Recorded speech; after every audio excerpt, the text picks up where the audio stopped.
Good morning, good morning, good morning. Good morning, good morning, good morning. Miss Davis, Miss Dyer. Somebody tell me you can hear me.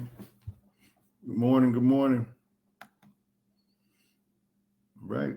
Yes, you can hear me.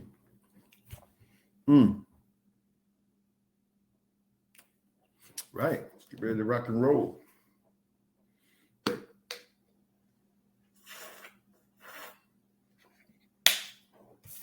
No need to wait on everybody because they drag in here late. It's the book club. How rich people think. I'm gonna start on chapter 14, which is page 40. Let's see. Yep, page 40, chapter 14. All right, good morning, Ms. Wiggins and Miss Monet. So the middle class worries about running out of money. The world class thinks about how to make money. So poor people spend more time. It's the first time he used the word poor. He always said middle class. Poor people spend more time thinking about money than rich people. The problem is poor people spend the time worrying about what they'll do if they lose their job, get sick, or exceed their budget through poor planning or bad luck. Man, you know, my mother was the master of this, you know, her whole conversation was, what happened if you lose your job? What happened if you know, it was always something that was, it was fear-based. It was always fear-based. Everything she said was fear-based. And I can understand that because she got it from her mother and her grandfather. Their whole conversation was fear-based. Now, I didn't understand that until I started reading. I used to wonder, why my mom, why you always, you know, but then she got it from them at a young age and it was never addressed. She was in the house when she was a baby, all the way up to 8, 9 years old, that was programmable. And she heard all that fear-based conversation. Job, money, everything was fear-based. So here she is now, 80-some years old. That was never addressed. She went through her whole life with those same thought processes that she grew up with. And that's most people. Most people don't ever get this kind of conversation. They're not even thinking about this. They think because they have moved on in life and got a nice house, a car, got kids and stuff that, yeah, I've moved away from that zip code. I'm not in that zip code anymore. There you are. Physically, you might be in another zip code, but mentally, you still over there. Well, Tony, how can I be that when I got a good job and a good house? I mean, a nice car and all that.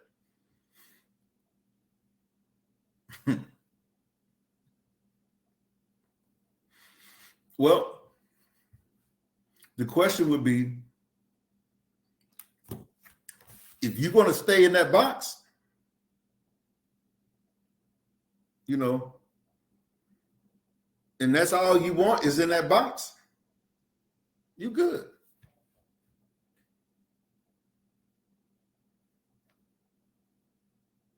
You're right.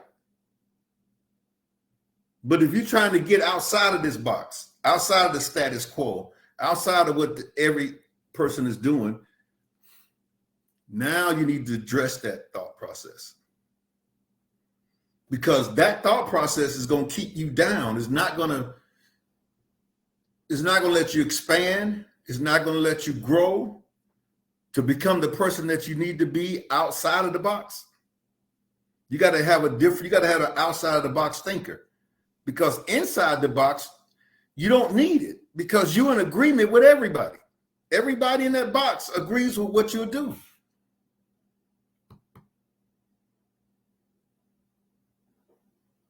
But that same person steps outside of the box and tries something like network marketing, even real estate, or try something that some kind of big project you're working on to, I don't know, campaign for an old politician or something. You got some plan for, oh no, don't do that. You'll get in trouble. You'll lose your job. Don't you do that. Don't you do that. And you around people like that, which makes you people like that. Like, you can't tell me you're not, because like I told you, when I was around my AT&T partners, I was the ringleader. And when I started reading and changing my thought process, I realized, hey man, I sound just, when we went back and forth, I started asking them about their dreams and goals, and they started telling me about, you know, one of the dreams is that girl sitting at the bar over there.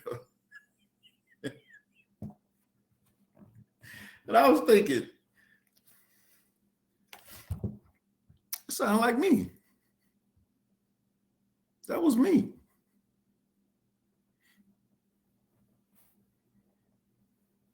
You know, this might be a little off color here, but it's still funny, don't y'all?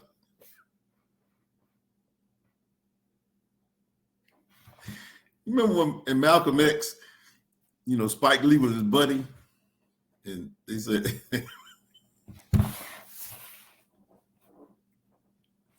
Malcolm sat there and told him everything that he had given up. Because Malcolm was kind of like the leader. He was the ringleader. Spike said, me? Mm-hmm. I can do that, but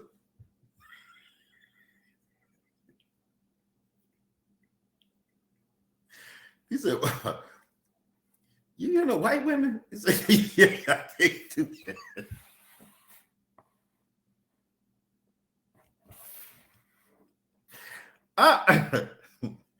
I literally had a partner of mine say, man, I don't read no books.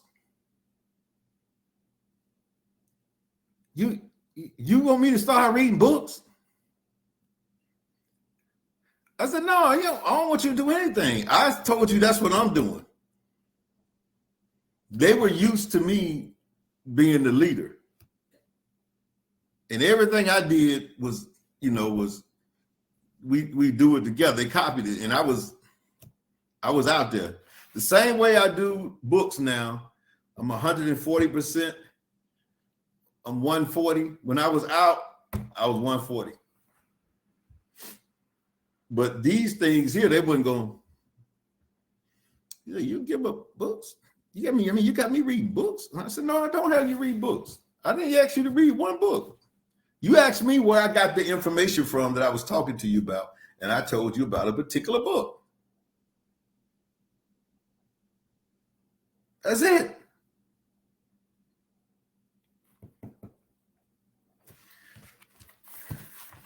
All right. So the problem is poor spend their time worrying about what they'll do if they lose their job, get sick, or exceed their budget through poor planning or bad luck. Now, most of this worry is a waste of time. Not to mention the negative, destructive psychological impact it has on their minds and the psychological havoc it wreaks with their bodies. Man, when you worrying about money all day and you just worry, the psychological effect it has on your body, it breaks you down. That's why a lot of people get sick. Cancer comes into their body because they're worrying all day long.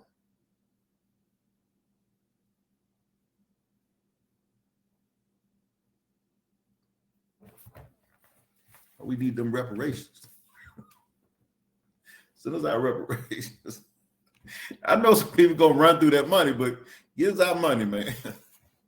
Folks worry all day long, sick.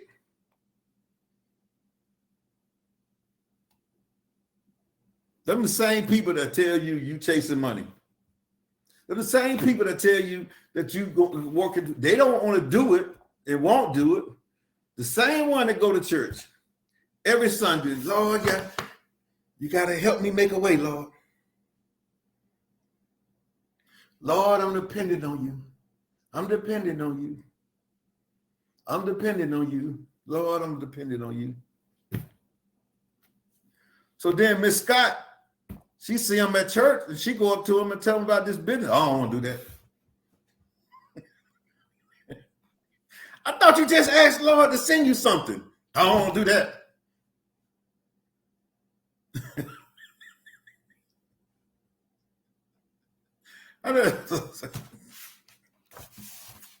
You just prayed for it.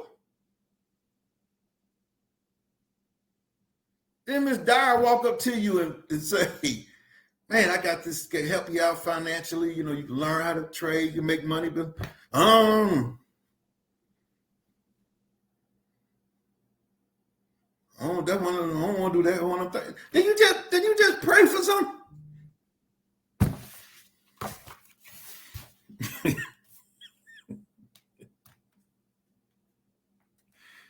Living in fear isn't living, it's surviving. World-class performers find problems that are profitable to solve and spend most of their time focused on solving them. So they find problems that are solvable, and then they spend their time solving them. They know money will follow the solution. So logic dictates that their direct mental energy towards creative and critical thought, which is rooted in the belief that just because a solution hasn't been discovered doesn't mean it doesn't exist. Just because a solution hasn't been discovered doesn't mean it doesn't exist. That's their thought process. Doesn't mean it doesn't exist. No fear lives at the level of consciousness. Creative critical thinking is the highest form of thought and is single-handedly responsible for all progress in the history of civilization. Creative critical thinking is the highest form of thought and is single-handedly responsible for the highest form of thought and is single-handedly responsible for all progress in the history of civilization. Every product or service that has made our lives better has come from a creative thought. A creative thought.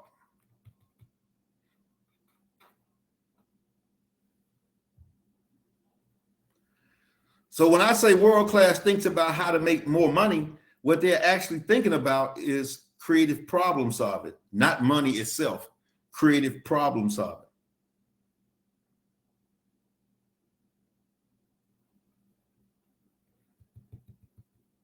Wealthy people are often criticized for being obsessed with money. But the truth is, it's the poor working in middle class that spend most of the time thinking about money.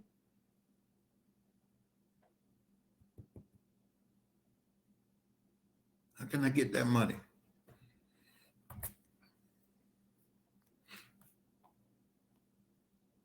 And it's funny how they say, it's all you do. Think about money, money, money, money, money, money, money, money, money, money, money. And that's really all they doing. Because if I pulled out $100 out of my pocket right then and gave it to them, they would take it. But if I pull out $100 and say, to get this, I'm gonna need you to call a few people.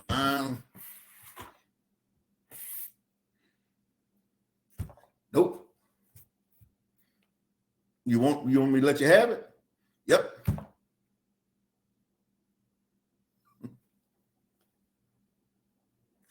Now this $100 came from that upside down Christmas tree. Now it came from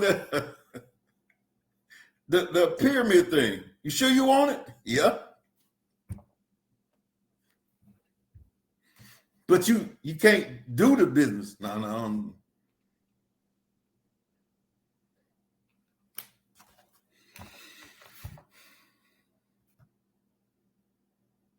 If the masses will upgrade their limited beliefs about money and redirect their mental energy to new and exciting ideas, they would experience financial abundance. Money flows with great ideas like water. The secret is learning how to turn on the faucet. See, here's the challenge. And I always talk about this, the neighborhoods.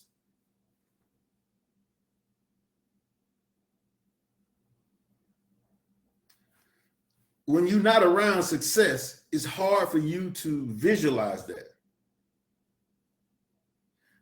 It asked me a question one time. A guy asked me, he said, would you rather have a small house in a beautiful neighborhood or a huge house in a terrible neighborhood? Give me the small house. Give me that beautiful neighborhood that I'm driving home to every day, that I'm looking at, that I'm visualizing, that I'm seeing. It's hard to drive into the projects in the hood and visualize, but it can be done. And the people who do it, they visualize themselves right up out of that. I'm not saying it can't be done, but it's hard to do it when you around nothing but gangsters and, you know, poor folk, and you have to visualize, you know, every day, you know, sitting in your room or wherever, yourself like what was the book? You know, I got another book.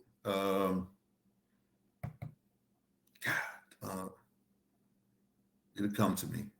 I usually have my bookshelf set up and I can see it right there, but I got so many books now, ain't room for that. I have to have stuff everywhere. Man's Search for Meaning. That's it. Man's Search for Meaning. And it was the guy that was captured during, I think, World War II or something like that, or during, I wasn't Vietnam, no, I was during a war, I know that. And they tormented this guy. I mean, he lived, you know, he had to wear the same clothes. He wore the same clothes for years until the clothes just wore off of him. You know how the clothes just start breaking up, getting holes in t-shirts in his t-shirt, and it just starts splitting off of him. Viktor Frankl, there you go. Viktor Frankl. And he lost a lot of his partners because they thought that the government was coming to the rescue right away. And he told them, no, you got to get your mind right and be prepared for a nice little stay here. I don't know how long, but it ain't what you think it is. And mentally you got to, and they didn't. And when they didn't show up, those guys lost it, man. Wound up killing themselves, doing all kind of crazy stuff. But Viktor Frankl stayed focused, and he would visualize every day in that messed up prison camp. He freezing to death. Y'all got a t-shirt on his, the stuff that they had him doing, everybody would have had pneumonia and died, which a lot of people did. But Frankl, his mind, he said, like he said, you can take my body, but you can't take my mind. His thoughts the whole time, you won't believe this, was him playing golf. He saw himself playing golf every day with his partners. Every day, visualizing it. And when they finally rescued him and he was out of there, he came back to play golf with him, and they couldn't believe how well he was playing. They just couldn't believe it. They said, well, how you do that? He said, well, I was playing in the concentration camp. They said, well, there's no golf courses there. He said, yes, it is, right here. It's up here. Just like in business. It's up here. You have to visualize. I got my stuff on the wall right here. It's over there. You got to see it. See yourself in your house. See yourself driving it. See yourself, paying off all your debt or whatever. See yourself giving away money like you said you want to give to the everybody wanted to build a school in Africa or something, to the school in Africa. See yourself building that. See yourself doing it.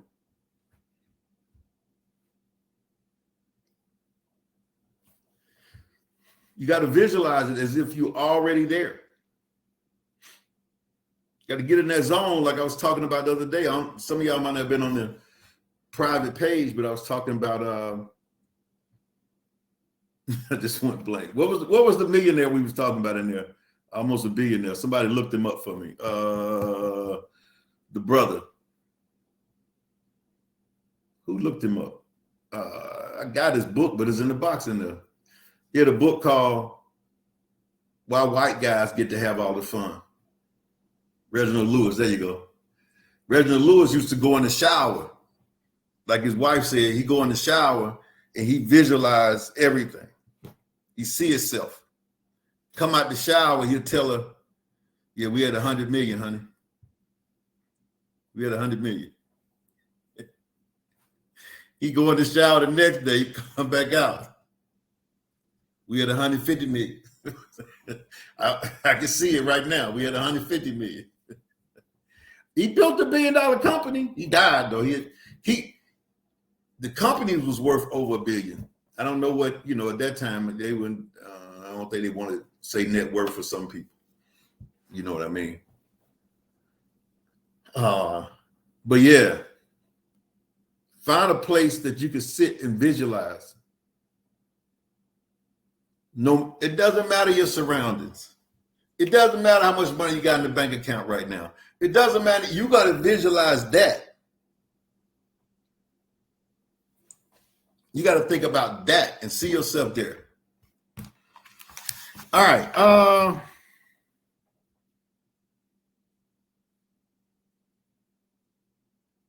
Money flows to great ideas like water. The secret is learning how to turn on the faucet. How to turn that faucet on. Money never starts the idea. It's the idea that starts the money. The critical thinking question: how much time do you spend worrying about money compared to how much time do you spend engaged in creative problem solving?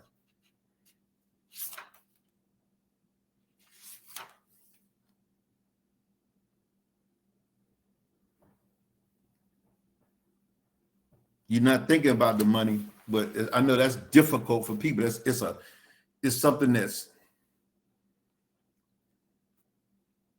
you have to speak it all the time. You have to say it all the time. Everything that you're talking about, you have to, I give this example because a lot of people, some people don't, but a lot of people know some of the hip hop guys. And you think about Tupac, who died, and Biggie, who died. All their songs was about death. Not all of them, but a lot of them was about death. And they talked about it. I wonder, does heaven have a ghetto? I like the song, but I wonder, all Biggie songs about death. They spoke it into existence almost. Now, vice versa, you listen to Jay-Z from his first album to his 12th album. All he was talking about was money. That's all he talked about was money. 1 million, 2 million, 3 million, 4 million, 5 million. I'm the $40 million man. I'm the $100 million man. I'm the $150 million man. He spoke it in all his songs. If you ever listen to his songs, they talk about he's talking about dope. He might have 2 songs on there, but the rest of the album was just about money. And didn't have it at the time, but he was speaking it as if spoke it into existence. They spoke their death into existence.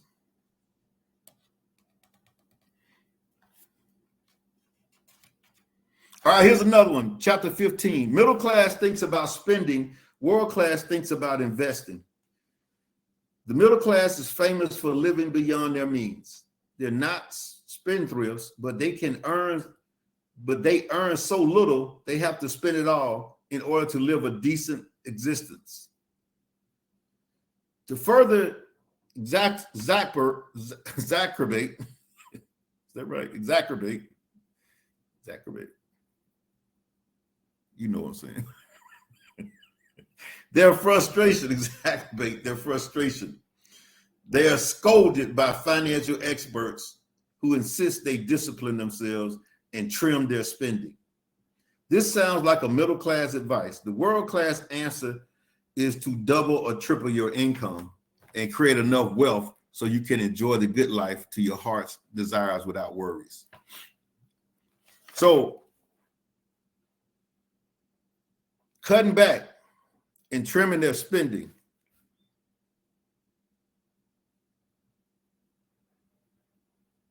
That's the middle class and the poor way of thinking.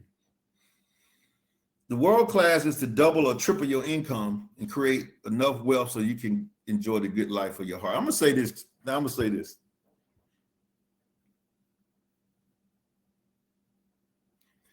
If most of y'all know you're not gonna compound and double down and work hard, then you need to trim back, because this is for people who gonna go get it.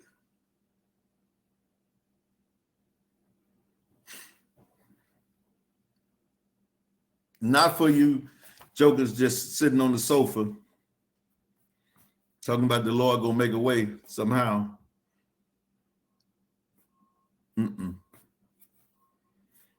You just trim back and cut back. I'm just trying to use some truth here. The way you can join the wealthy and focus on investing the remainder of your money in stocks, bonds, real estate, and art. Any other wealth building vehicle you choose. The rich get richer because they know the world is overflowing with wealth, disguised as problems that need to be solved. See, that's the key. Finding a problem and then solving it. There's enough problems out here. You got to solve it.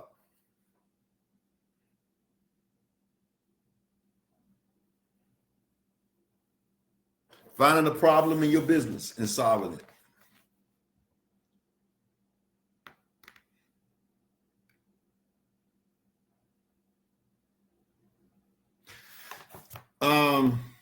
The rich get richer because they know the world is overflowing with wealth disguised as problems that need to be solved. They know any free market economy will gladly make them as rich as they desire in exchange for solutions to problems.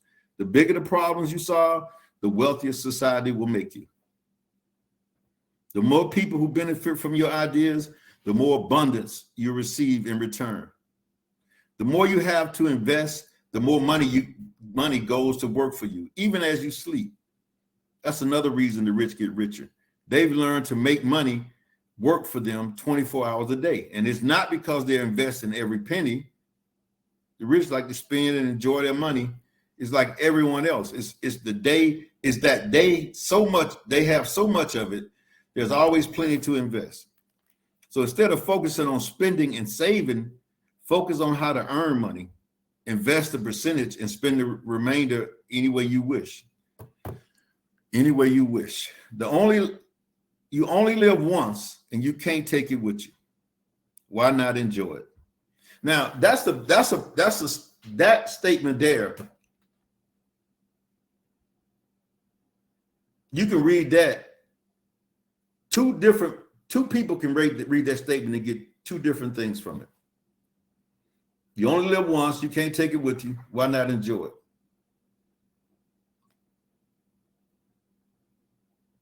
He's saying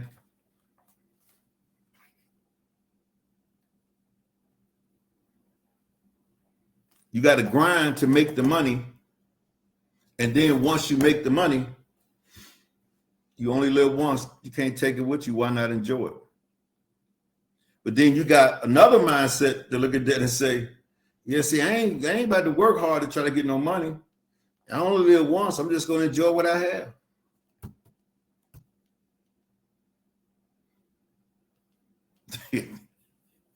I'm just going to go and enjoy what I have. I ain't got to do all that y'all doing.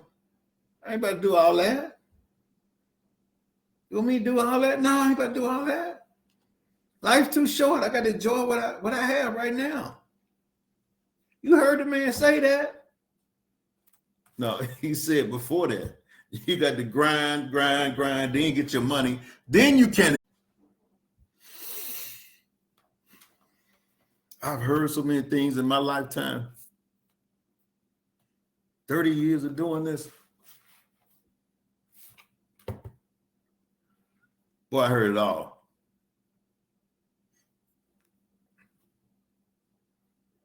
Old men are always advising young men to save money. That is a bad advice. Don't save every nickel. Invest in yourself. Invest in yourself. Well, let's do one more. Middle class. Wait a minute.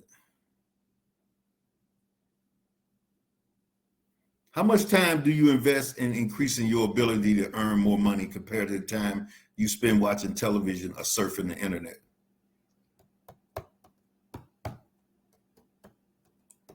Just a question. How much time do you invest in increasing your ability to earn more money compared to the time you spend watching television and surfing the internet?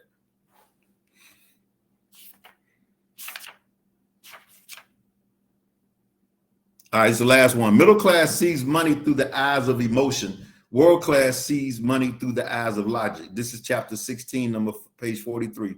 Most people never accumulate much money due to the series of self-limiting beliefs around the subject fueled by negative emotion. By the time the average person becomes an adult, they've been brainwashed with dozens of middle class beliefs. You want to talk about that? If you grew up in a house and y'all were poor or middle class, so-called middle class, you were conditioned with either dozens, you was conditioned with thousands of beliefs. Everything you heard. Everything you heard.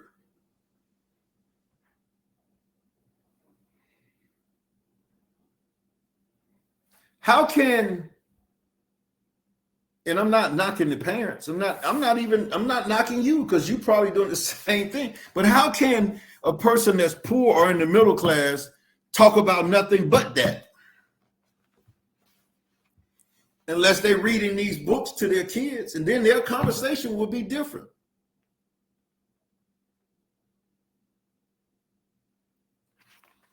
Man, I ain't got time to read no books, man. I don't have time for that, man. Reading books, I ain't got time for all that.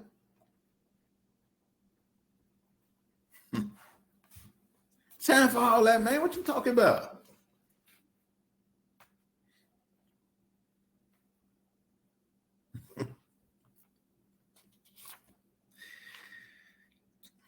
Children, teenagers, and young adults hear negative money messages over and over until they become beliefs that dictate their behavior. They hear those money messages over and over and over, negative money messages. Their well-meaning village of advisors had inadvertently set them up to struggle for the rest of their lives. In short, a middle-class thinker can't teach you how to become a world-class thinker. I think I just said that, even though I ain't read down there yet. I have read this book twice, though. I'm saying.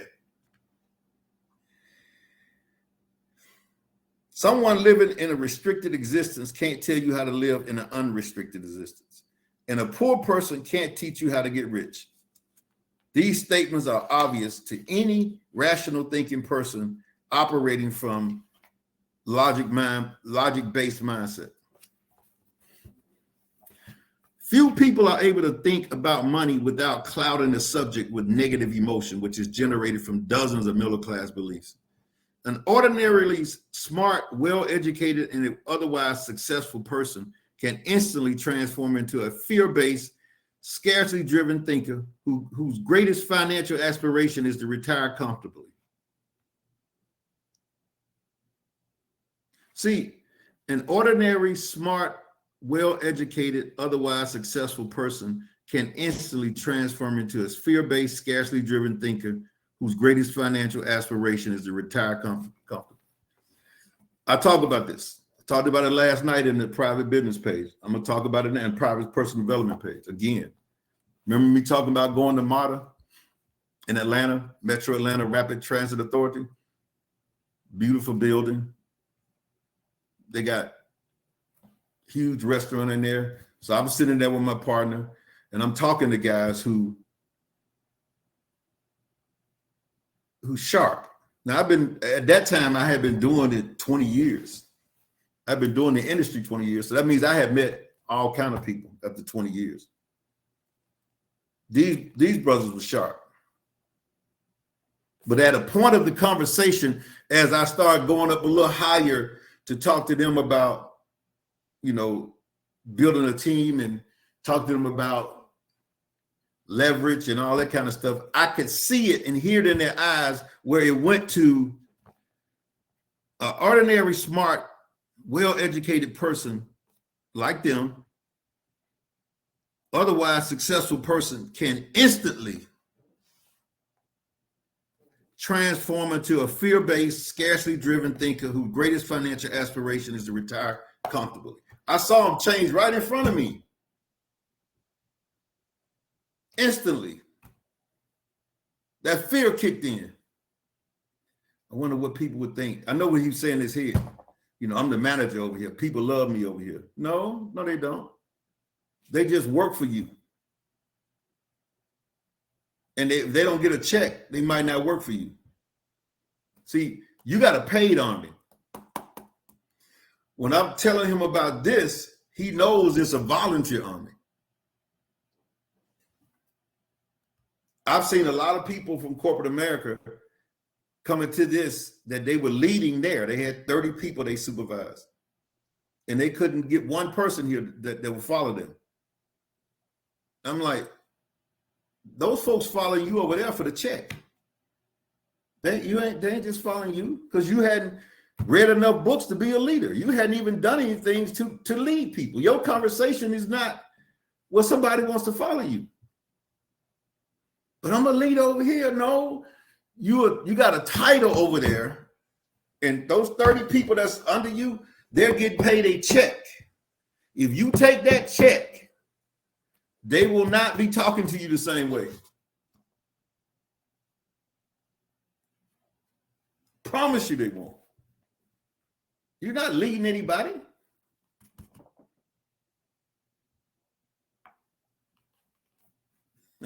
No. I didn't tell you like that, but I told him I ain't tell her like that. She might go get her husband and want to fight me. I did not tell her like that, but I told her. She got it. She got it.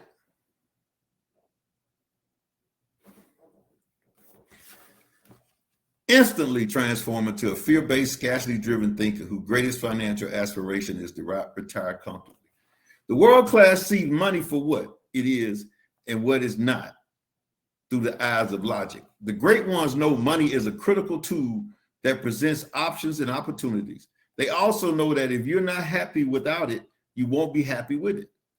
But while money has little to do with happiness, it's one of the most important tools in the game of life. I always say that. I mean, everywhere you go, they want money. Grocery store, they want money. Gas station, they want money. Drugstore, they want money. Clothing store, you go in the mall, you don't just pick out those clothes and walk out. They want money for that. Everywhere you go to church, they want money. Everybody want money. Everybody.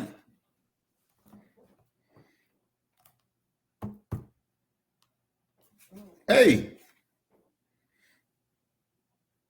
money is a critical tool that presents options and opportunities. They also know if you're not happy with it, you won't be happy. If you're not happy without it, you won't be happy with it. But while money has little to do with happiness, it's one of the most important tools in the game of life. Without the psychological chains binding them, champions earn all day. And when it comes to thinking about your money, Put your emotions on the shelf and let reason be your guide. Put your emotions on your shelf and let reasons be your guide. I was at with a friend of mine the other day at Subway. So if she lost this bet, she had to buy me a sandwich.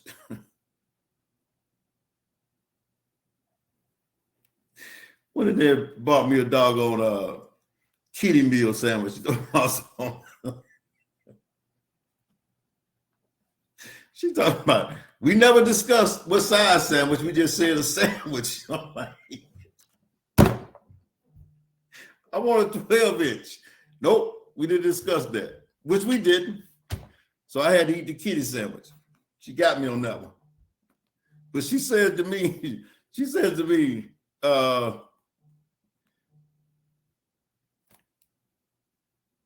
why they got a tip job there? I said, I've been talking about that for 2 years. You just not seeing this? I said, you just not seeing that tip job? I'm saying to myself when I first saw it, well, they want money. They want more money. Management need to pay them folks more money and take that tip jar out of there. You gonna tip somebody at Subway? There, they got it right there.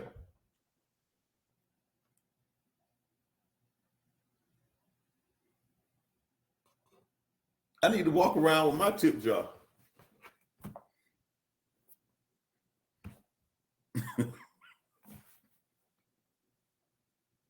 A wise man should have money wise man should have money is his head, but not in his heart. I think that's done wrong. Wise man should have money, should probably say in his head, but not in his heart.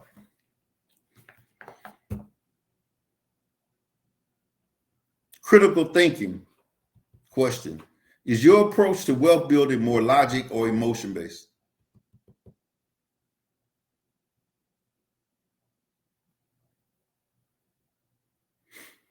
Decide the day or use logic to dictate your financial strategy and emotion to motivate yourself to stick to it.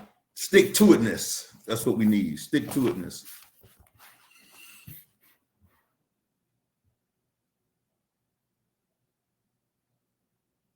Why do you think people, in your opinion, do not live and die for personal development? Because that's the only thing that's going to change your life, making you better.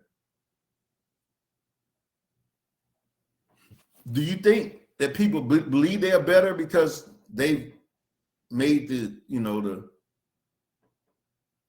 cross the bars that are set for you to be so-called successful in life? I mean, you went to school and you got to this and that. You think people feel like that they made it and that they, titles do that too. Now you get titles, make you feel like I used to wonder that all the time. The goals we're told is always the college degree. I used to wonder that all the time.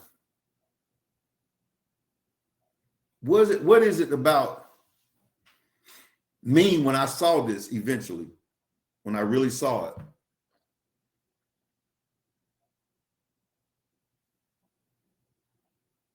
Compared to other people, because that statement, 1,000 people say a stupid thing, it's still a stupid thing.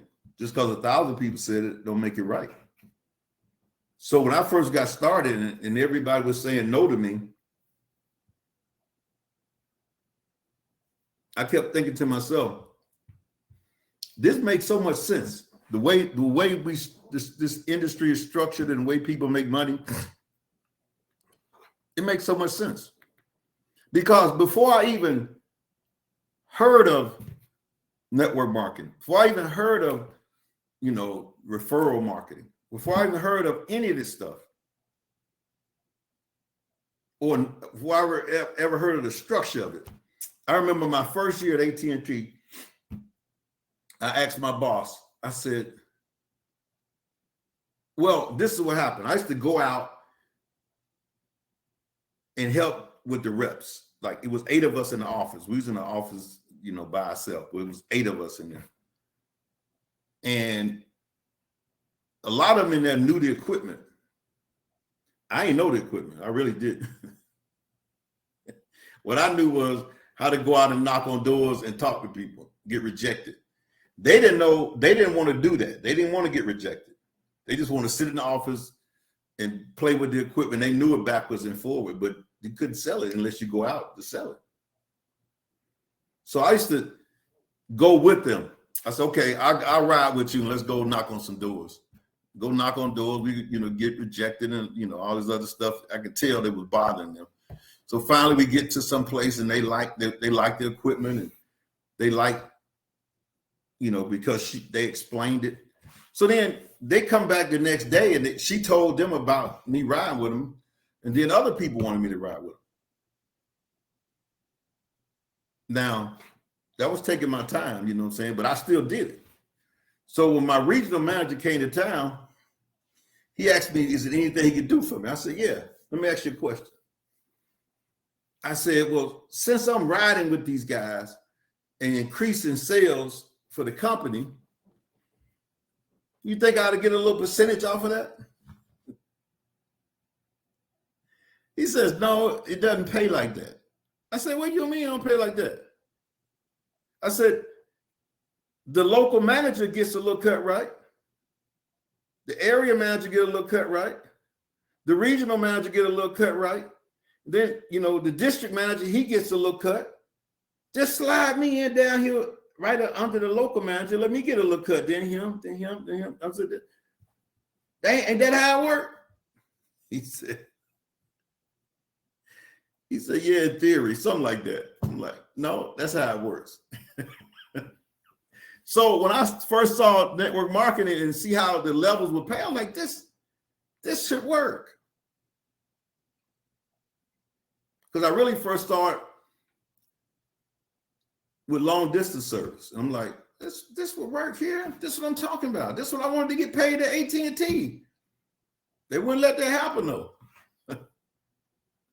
Like, dang.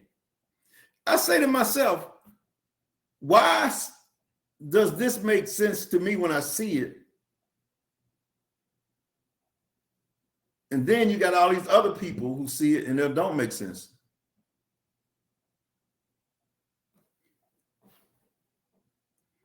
They're in that box. I don't know what got me out of that box. Maybe at college I did, maybe because when I came out of college, I wasn't ready for the box. I would not do that. But most people are in that box. They box heads. They box heads. So we ain't looking for them. We're looking for the ones that's outside the box. They out here. That box got too much protection. You can't even get in that thing. That thing is front, back, top. They take it off when they get home. Put it down. Honey, don't move my box. Of course not, honey. Mine's in the bedroom. Yours in there.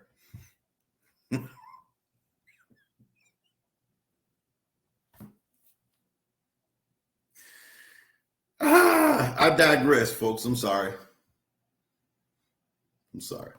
No, I'm not, but I'm sorry.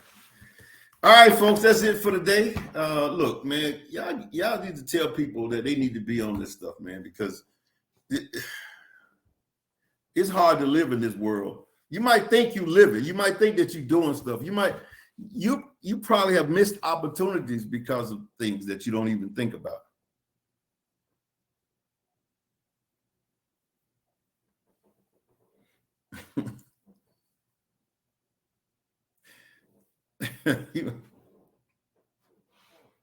Seriously.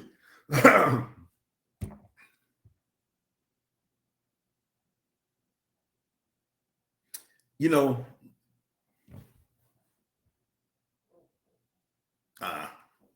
done. All right, folks. I'll probably be back on later on today on the in the private page. Y'all need to get registered for that. Man, it's only $19.99 for a limited time. It's gonna go up. It's a limited time, $19.99.